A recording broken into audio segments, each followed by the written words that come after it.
श्री गणेशाय नमः।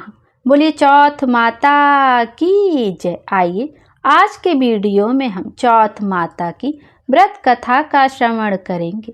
संकष्टी चतुर्थी की व्रत में चौथ माता की कथा को श्रवण किए बिना यह व्रत पूर्ण नहीं माना जाता है। तो आइए हम भी सच्चे दिल से चौथ माता का ध्यान करते हुए चौथ व्रत कथा का श्रवण करते हैं। कथा के अनुसार एक सेठ सेठानी थे। उनके एक बेटा और बहू थे।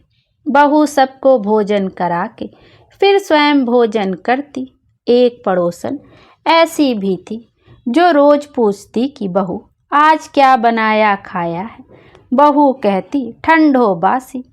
एक दिन उसके पति ने ऐसा सुनकर विचार किया कि आज तो पकवान बनाए जाएं, फिर देखें कि मेरी पत्नी क्या कहती है। उसने तरह तरह के पकवान बनाए और घर के सभी लोगों ने एक साथ बैठकर भोजन किया। आज भी पड़ोसन ने पूछा तो बहू ने कहा ठंडो बासी।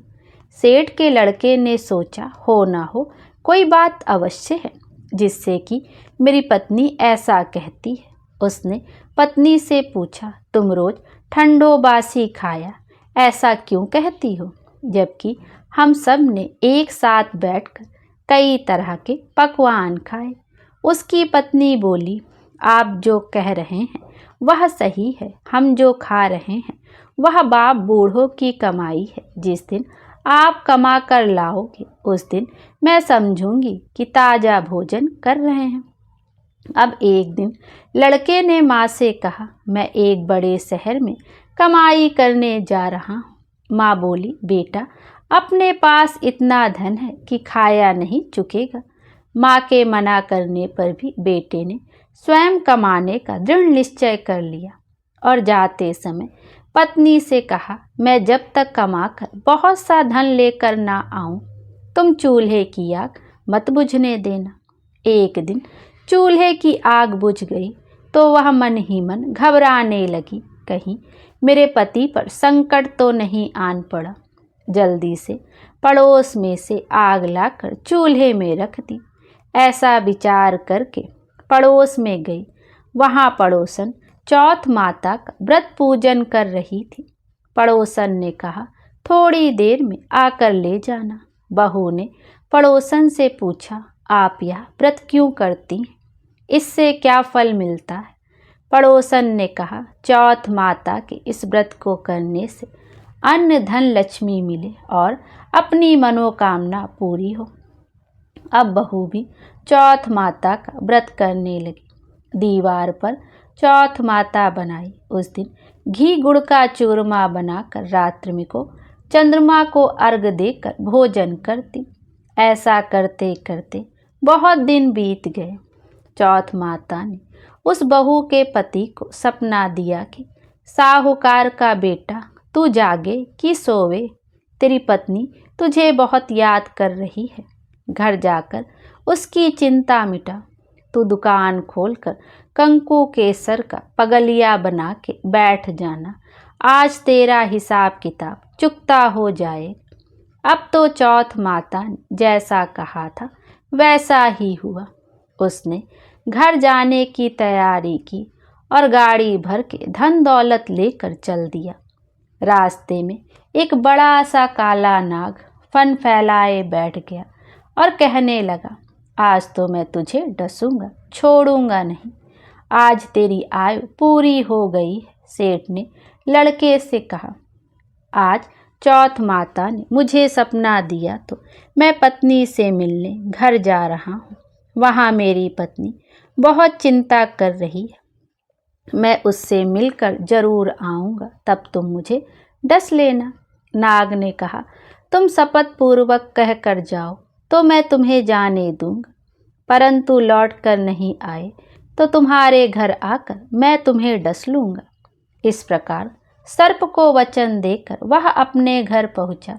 वहाँ सभी हंसी खुशी से मिला और भोजन करने उदास होकर बैठ गया।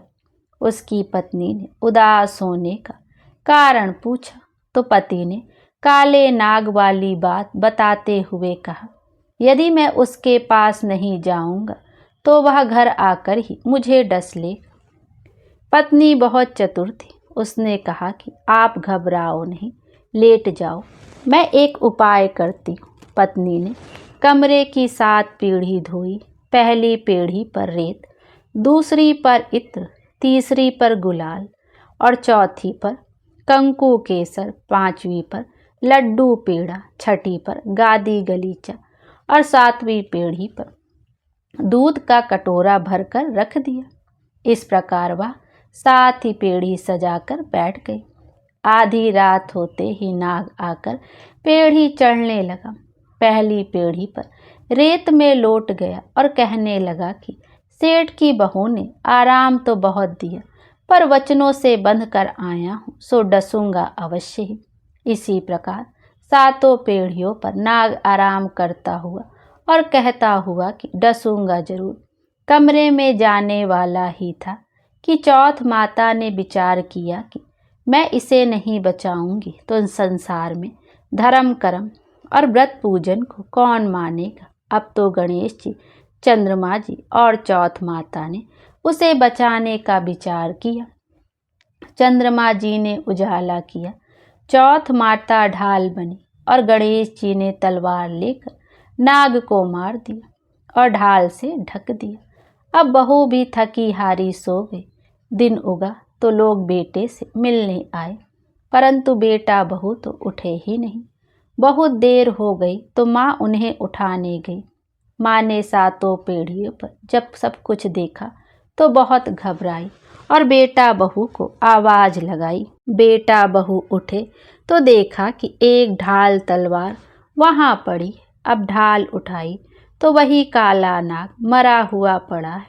बेटा बहू ने सोचा कि आज तो धर्म कर्म ही आड़े आए, जो भगवान गणेश जी और चौथ माता ने अपनी रक्षा की। हे चौथ माता, आपने जैसे सेठ के बेटे बहू की रक्षा की, वैसी सबकी रक्षा कीजिएगा। बोलिए चौथ माता की जय।